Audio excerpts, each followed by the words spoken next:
আমরা আজকে ইভাপোরেশন আমাদের প্রিসিপিটেশন পর্যন্ত শেষ। আমাদের আজকের টপিক হলো ইভাপোরেশন। তো ইভাপোরেশন, ট্রান্সপিরেশন। তো ইভাপোরেশনটা কি? আমাদের এই ওয়াটার বডিগুলোর থেকে যখন ওয়াটার পার্টিকেলটা অ্যাটমসফিয়ারে ব্যাক করতেছে, সে ব্যাক করার যোগে সেটা আমরা জানি দুইটা প্রসেসে সেটা আর্থ সারফেস থেকে অ্যাটমসফিয়ারে ব্যাক করতে পারে। একটা হলো ইভাপোরেশন আর একটা হলো ট্রান্সপিরেশন। হাইড্রোলজিক সাইকেলে এই জিনিসগুলো আমি বলছিলাম। তো ইভাপোরেশনটা কি? ইভাপোরেশনটা হচ্ছে সয়েল এবং ওয়াটার বডির থেকে হয়। আর ট্রান্সপিরেশন কোথা থেকে হয়?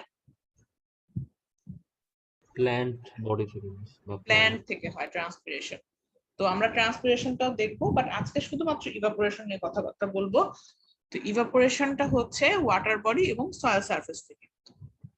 ইভাপোরেশনের সময় ওয়াটার পার্টিকেল যতক্ষণ লিকুইড স্টেজে থাকে তখন কিন্তু এটা কোথায় থাকে? এটা ওয়াটার বডি বা সয়েল সারফেস ততক্ষণ পর্যন্ত ওখানেই থাকে। কিন্তু যখন এটা লিকুইড স্টেট থেকে এটা গ্যাসিয়াস স্টেটে কনভার্ট হয় তখন ইভাপোরেশনটা হয়। কারণ তাপমাত্রা বাড়ার সাথে সাথে ওয়াটার সারফেসের যখন টেম্পারেচারটা বাড়তেছে তখন কি হচ্ছে? টেম্পারেচার বাড়ার সাথে সাথে ওয়াটারের যে আমাদের স্টেজ গুলো চেঞ্জ হয়, আমরা জানি যে সলিড, লিকুইড, তারপরে গ্যাসিয়াস। তো লিকুইড স্টেজ থেকে তখন গ্যাসিয়াস স্টেজে কনভার্ট হয় এবং তখন ইভাপোরেশনটা হয়ে আর্থ সারফেস থেকে আবার অ্যাটমসফিয়ারে ব্যাক করতেছে। তো এখান থেকে ডেফিনেশনটা দেখতে হবে যে evaporation is the process in which a liquid changes to the gaseous state at the free surface. অবশ্যই ফ্রি সারফেস থেকে। আমার ইভাপোরেশনের কন্ডিশনই বলছিলাম যে ওয়াটার বডি এবং সয়েল সারফেস। তো অবশ্যই ফ্রি সারফেস যেটা আছে, ফ্রি সারফেস থেকে আবার ব্যাক করবে অ্যাটমসফিয়ারে। এবং ট্রান্সফার হিট এনার্জি, অবশ্যই হিট ছাড়া তো ইভাপোরেশন যখনই বলবো তখনই বুঝতে হবে ইভাপোরেশনের সাথে কি এখানে হিটের সম্পর্ক আছে, তাই না? ইভাপোরেশন হবে কিভাবে? হিট এনার্জি ছাড়া কিন্তু ইভাপোরেশন হওয়া পসিবল না।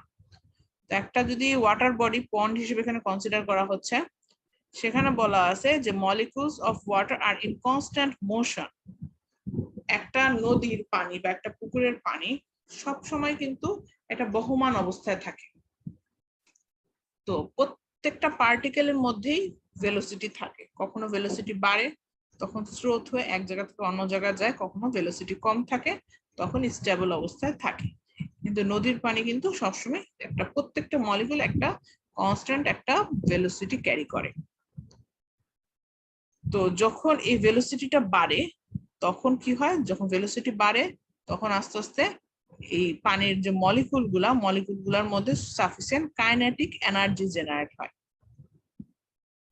তো এই কথাগুলো এখানে বলা আছে। তো এখান থেকে আমরা ডেফিনেশনটা দেখব। আচ্ছা, এরপরে আসি ইভাপোরেশনের রেটটা, যে কি পরিমাণ ইভাপোরেট হবে, কম হবে না বেশি হবে, কখন হবে, কিভাবে হবে, এই জিনিসগুলা কিছু জিনিসের উপর ডিপেন্ড করে। আচ্ছা, তো এখানে কি কিসের উপর ডিপেন্ড করতেছে একটু দেখি। এই জিনিসগুলো আমরা এখন ডিটেলসে দেখব। Vapour pressure at water surface and air and water temperature, wind speed, atmospheric pressure, quality of water, size of water body। এই প্রত্যেকটা ডেসক্রিপশন নিচে আছে। এখন একটা একটা করে ডেসক্রিপশন দেখি। আচ্ছা, ভ্যাপার প্রেসার বলতে কি বোঝাচ্ছে এখানে দেখো। Rate of evaporation is proportional to the difference between saturation vapor pressure at the water temperature EW and the actual vapor pressure in the air EA। এখন ভ্যাপার প্রেসার যখন water বডির মধ্যে একটা ভ্যাপার প্রেসার থাকবে এবং অ্যাটমসফিয়ারে আর একটা vapour pressure থাকবে, এই দুইটা যতক্ষণ ডিফারেন্স থাকবে, আমরা কি জানি যখন এই ডিফারেন্স তৈরি হয় সেটাকে ফিল আপ করতে এক জায়গা থেকে পানির বা গ্যাসিয়াস স্টেট বা গ্যাসিয়াস ফর্মটা আরেক জায়গায় যায় এবং বাষ্পটা আবার ব্যাক করে, তাই না? বা ক্লাউডটা যখন মুভমেন্ট করে তখন কি এক জায়গার যেখানকার অ্যাটমসফিয়ারিক প্রেসার বেশি থাকে সেখান থেকে কম প্রেসারের দিকে রোটেট করে। এটা তো আমরা আগেই জেনে আসছি। তো এই দুইটার ডিফারেন্স যতক্ষণ থাকবে ততক্ষণ এই সার্কুলেশনটা হবে। তো এখানে অ্যাকচুয়াল ভেপার প্রেসার বা এয়ারের ভেপার প্রেসারকে ইএ এবং ওয়াটারের ভেপার প্রেসারকে ইডব্লিউ দিয়ে ডিনোট করছে। এখানে একটা ইভাপোরেশনের একটা ফর্মুলা দেওয়া আছে যেটার ইউনিটটা fix, millimetre per day. C একটা কনস্ট্যান্ট, যে কিছু ইরোড থাকে সেই ইরোডটাকে রিডিউস করার জন্য আমরা একটা কনস্ট্যান্ট ইউজ করি। তারপরে এখানে এটাকে বলা হচ্ছে, এই ফর্মুলাটাকে বলা হচ্ছে ডাল্টনস ল অফ ইভাপোরেশন। তাহলে যদি বলা হয় যে ভেপার প্রেসারের শর্ট নোট লিখো, তাহলেও অ্যান্সার এটা। যদি বলা হয় ডাল্টনস ল অফ ইভাপোরেশন কি, তাহলেও অ্যান্সার এটা। এবং এই ইভাপোরেশনটা কতক্ষণ হয়? যতক্ষণ পর্যন্ত ইডব্লিউ ইকুয়াল টু ইএ না হয়, কারণ ডিফারেন্স থাকা পর্যন্ত কিন্তু এটা হইতে থাকবে। এবং এটা শেষ কোথায়? যখন দুইটার ডিফারেন্সটা সেম হয়ে যাবে, মানে ইডব্লিউ ইকুয়াল টু ইএ হয়ে যাবে, তখন আর এখানে কোনো প্রকার কোনো ইভাপোরেশন হবে না। এবং যখন ওয়াটারের ভেপার প্রেসারটা বেশি হবে, তখন এখানে কনডেনসেশনটা হবে। কনডেনসেশন হয়ে ভেপারটা এখানে কনডেন্স হয়ে ক্লাউডে পরিণত হবে। বোঝা গেছে ভেপার প্রেসার? জি মিস। এরপর আসি টেম্পারেচার। টেম্পারেচার ইফেক্ট কি? ইভাপোরেশন বাড়বে যদি ওয়াটারের টেম্পারেচার বাড়ে, তার মানে এটা সমানুপাতিক সম্পর্ক, ইনক্রিজ উইথ টেম্পারেচার। কারণ এটা নর্মাল কথা, যখন টেম্পারেচার বাড়তেছে তখন কি লিকুইড স্টেজ থেকে গ্যাসিয়াস স্টেজে কনভার্ট হচ্ছে, এবং কনভার্ট হওয়ার ফলে ওয়াটার বডির যে সারফেসের যে ওয়াটার গুলা, সেগুলো কি হবে? বাষ্প হয়ে অ্যাটমসফিয়ারে ব্যাক করবে। উইন্ডের বিষয়টা দেখো, ইভাপোরেশন ততক্ষণ হবে যতক্ষণ ভেলোসিটি বাড়তে থাকবে up to a critical value. আচ্ছা, উইন্ডের কিন্তু একটা নিজস্ব একটা গতিতে বাতাস চলাফেরা করে।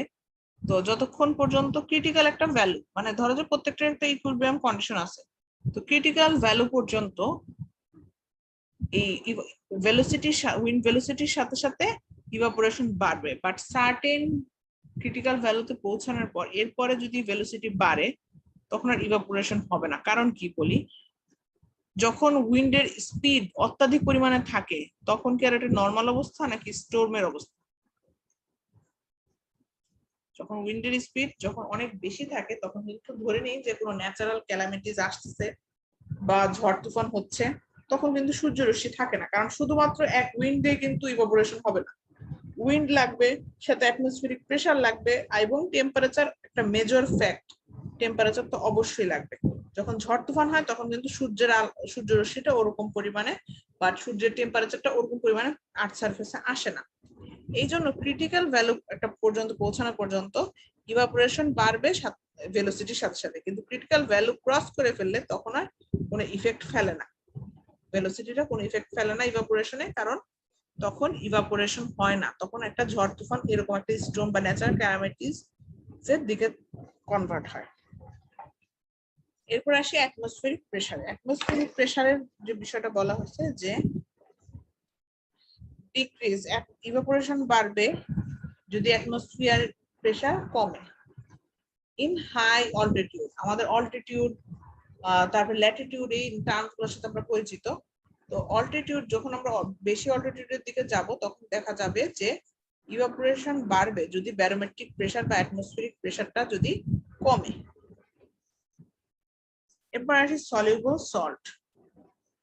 আচ্ছা, এখন একটা স্যালাইন ওয়াটার থেকে যে পরিমাণ পানি বাষ্প হবে, একটা ফ্রেশ ওয়াটার থেকে কি সেম পরিমাণ বাষ্প হবে? কোনটাতে বেশি হবে বলো তো?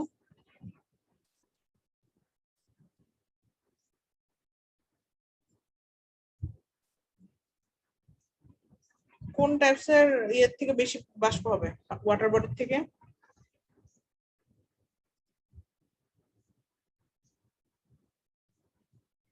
হ্যালো,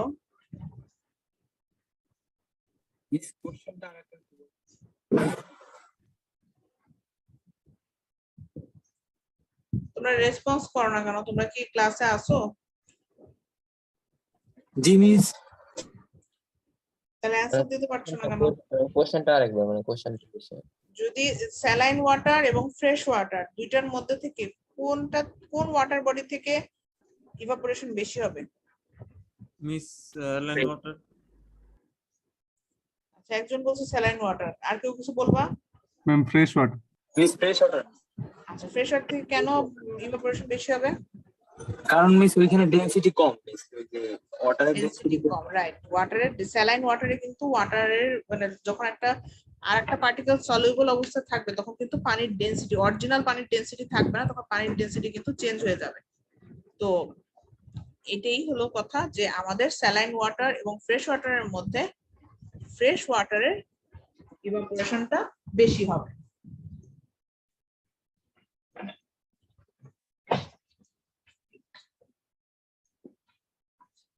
এটুক পর্যন্ত কি বোঝা গেছে?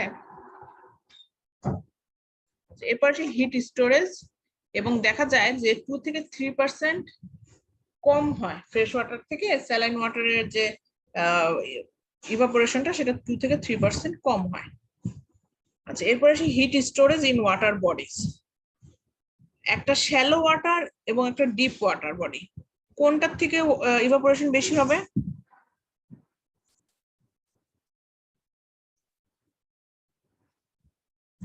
শ্যালো ওয়াটার বডি নাকি তোমাদের ডিপ ওয়াটার বডি, কোনটার থেকে হবে?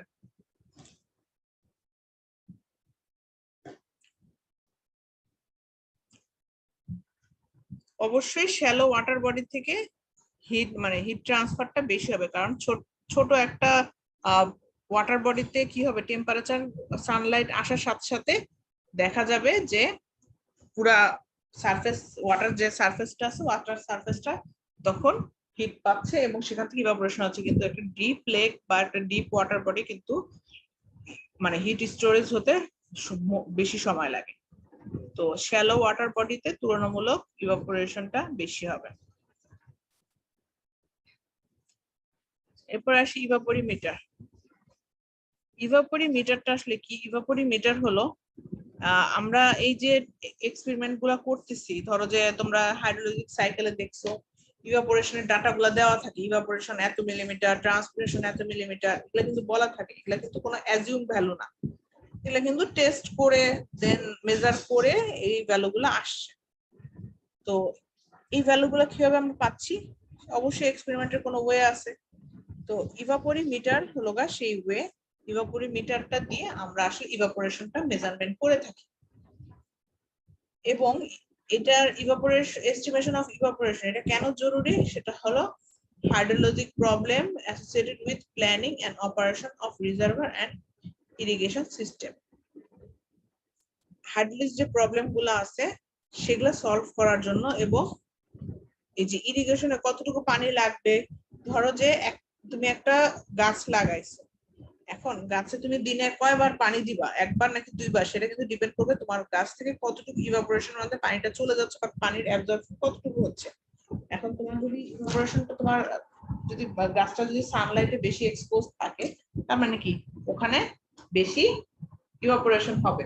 সেই ক্ষেত্রে দিনে একবার যদি পানি দেওয়া হয়, সেই দিনে একবার পানি দিয়ে কিন্তু তখন ওই গাছটা বাঁচবে না, ইভাপোরেশনের বেশি হয়ে পানি শুকিয়ে ড্রাই হয়ে যাবে।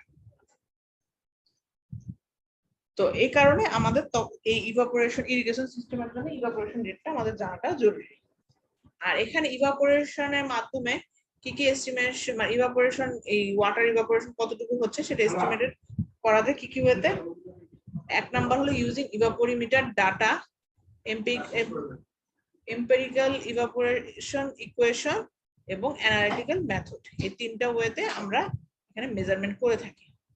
আর ইভাপোরিমিটারের ডেফিনেশনটা এখানে আছে, water containing pan which are exposed to the atmosphere, মানে একটা প্যান যেটা অবশ্যই এক্সপোজ থাকতে হবে, কারণ নাহলে সানলাইট পৌঁছাবে না, and loss of water by evaporation। যদি একটু বুঝে ডেফিনেশনটার দিকে তাকাও তাহলে বুঝবা যে এখানে ডেফিনেশনটা খুব একটা ইজি ডেফিনেশন, কারণ ইভাপোরিমিটার অবশ্যই ইভাপোরেশন মেজারমেন্ট করবে, তাহলে কি ওয়াটার কন্টেইনিং প্যান হতে হবে, এবং যেহেতু হিটের একটা কানেকশন আছে তাহলে অ্যাটমসফিয়ার এক্সপোজ হতে হবে, এবং কতটুকু ইভাপোরেশন আমাদের লস হচ্ছে সেটার মাধ্যমে আমরা মেজারমেন্ট করব। এবং এই ইভাপোরিমিটার যে ডাটাগুলো দরকার সেটা হলো humidity, wind movement, air and water temperature and precipitation. এই কয়টা ডাটা তোমাদের লাগবে। তো এখন ইভাপোরিমিটারের কয়েকটা টাইপস আছে, সেগুলো একটু দেখি। ক্লাস এ ইভাপোরেশন প্যান, এখানে ফিগারগুলা ফ্রি হ্যান্ডে ফিগারগুলো আঁকবা, এত ডাটা দেওয়ার দরকার নাই, ডাটাগুলা না দিয়ে তোমরা এখানে জাস্ট লেভেলিং করবা।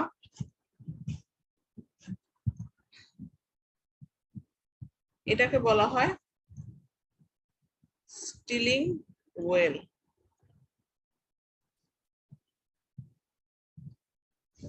তো এখানে দেখতে পাচ্ছ এখান থেকে কোনো ডাটা মুখস্থ করার দরকার নেই, মানে কিভাবে ইউজ করা হয়, কি দিয়ে তৈরি, এরকম ভাবে সংক্ষেপে ডেসক্রিপশন গুলো করবা এবং ফিগারটা ফ্রি হ্যান্ডে ফিগারটা ড্র করা শিখবা। এত ডাইমেনশন দেওয়ার লাগবে না, জাস্ট লেভেলিং করে দিবা যে এটা স্টিলিং ওয়েল, উডেন সাপোর্ট দেওয়া আছে, আর এটা হলো গ্যালভানাইজড আনপেইন্টেড গ্যালভানাইজড আয়রন শিট। তো এইভাবে লেভেলিং করে দিবা। দেখো এই প্যানটা বলা আছে যে ডাইমেনশন আমি গেলাম না, মেইন কথা হলো normally made of unpainted galvanised iron sheet. এই প্যানটা তার মানে আনপেইন্টেড গ্যালভানাইজড আয়রন শিট দিয়ে তৈরি। আনপেইন্টেড যেহেতু তার মানে এখানে করোশনের ইফেক্ট থাকবে। নেক্সট পয়েন্টে বলা আছে যেটার মধ্যে করোশনের একটা প্রবলেম থাকবে এবং নিচে একটা, কারণ আমরা বলছি কি টেম্পারেচারও লাগবে আমাদের, হিট উইন্ডের স্পিডও লাগবে, নাহলে কিন্তু ইভাপোরেশনটা প্রভাবিত হবে না। তো এই জন্য এখানে উডেন ব্লক গুলো দেওয়া হয় যাতে এদিক দিয়ে উইন্ডটা পাস করতে পারে এবং উপরে ওয়াটার বডিতে টেম্পারেচারটা আসতেছে।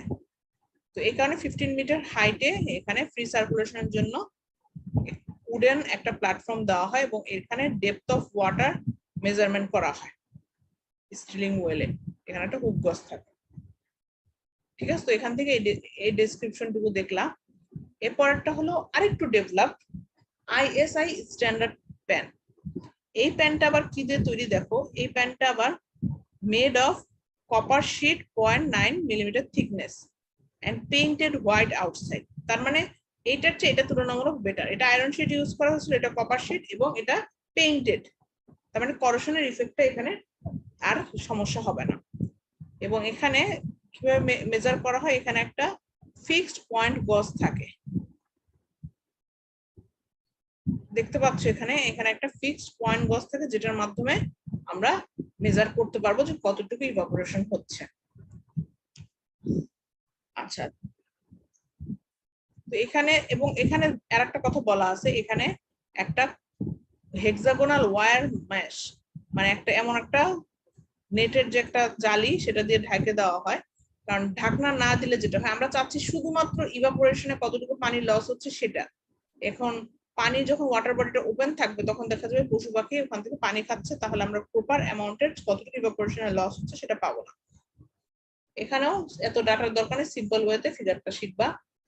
কলোরাডো সানকেন প্যান, এটা তুলনামূলক আরেকটু ইজিয়ার। এখানে দেখো এখানে আনপেইন্টেড গ্যালভানাইজড আয়রন শিট দিয়ে তৈরি করা হয়, কিন্তু এটা আবার মাটির নিচে 100 মিলিমিটার পর্যন্ত এটা মাটির নিচে ইনসার্ট করা হয়। তো মাটির নিচে যেহেতু এটা ওয়েদারের সংস্পর্শে থাকতেছে না, এই কারণে আসলে এটা তো খুব একটা বেশি প্রবলেম হয় না আনপেইন্টেড হওয়াতে।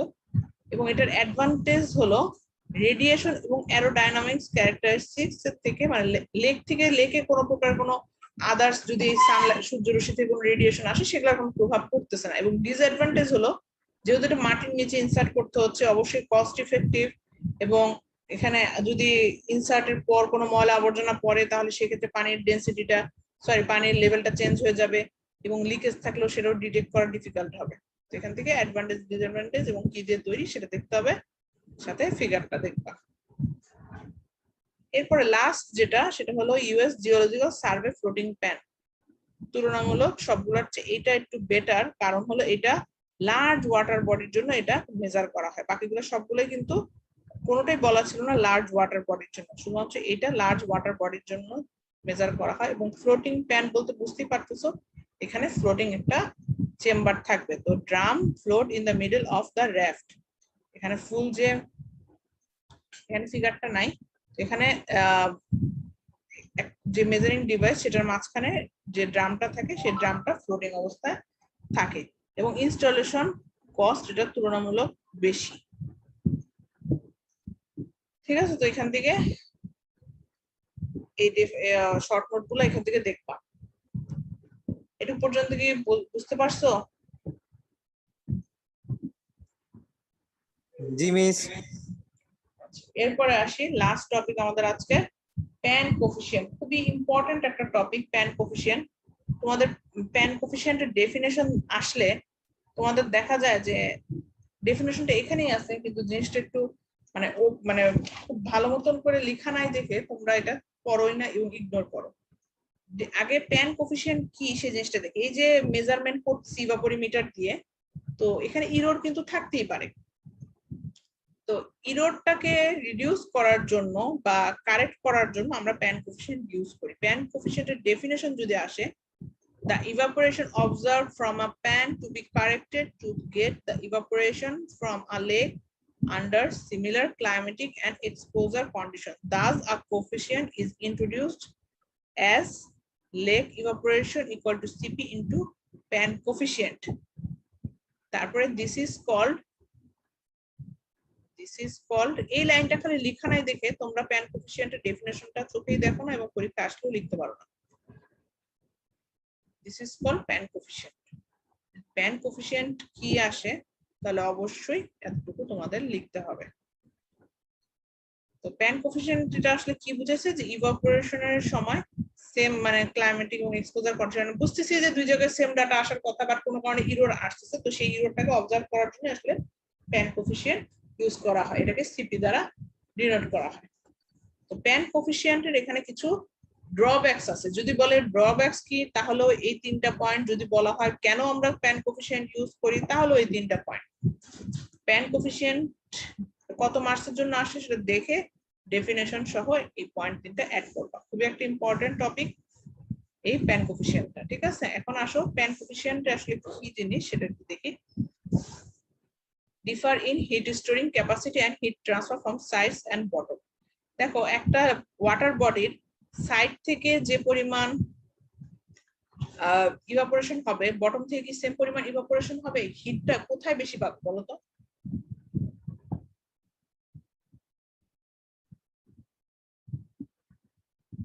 সাইড থেকে সাইড থেকে হবে। তো কখনো কখনো দেখা যায় যে এই জিনিসটা কিছু ভ্যারিয়েশন আসে, তখন আমরা আসলে এই প্যান কোফিশিয়েন্টটা দিয়ে কারেক্ট করে নিই, কারণ আমরা বুঝতেইছি যে সাইডের ভ্যালুটা বেশি আর বটমের ভ্যালুটা কম আসবে। তো এখান থেকে আমরা এটা প্যান কোফিশিয়েন্টটা ইউজ করি।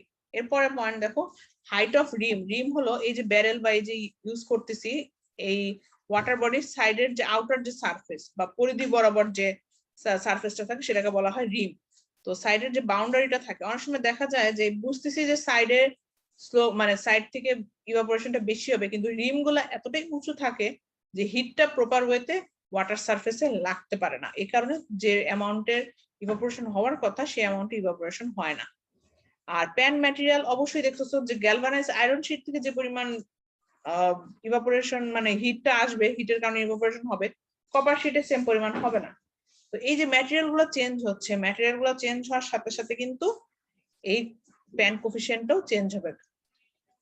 তো এখান থেকে এতটুকু পর্যন্ত তোমরা দেখবা, এই টেবিল দরকার নাই, টেবিল লাগবে না, টেবিলের ভ্যালু মুখস্থ করতে হবে না। এখান থেকে প্যান কোফিশিয়েন্টের ডেফিনেশন এবং প্যান কোফিশিয়েন্টের যে ড্রব্যাকস অথবা কেন আমরা প্যান কোফিশিয়েন্ট ইউজ করি এই জিনিসগুলা তোমাদের লাগবে।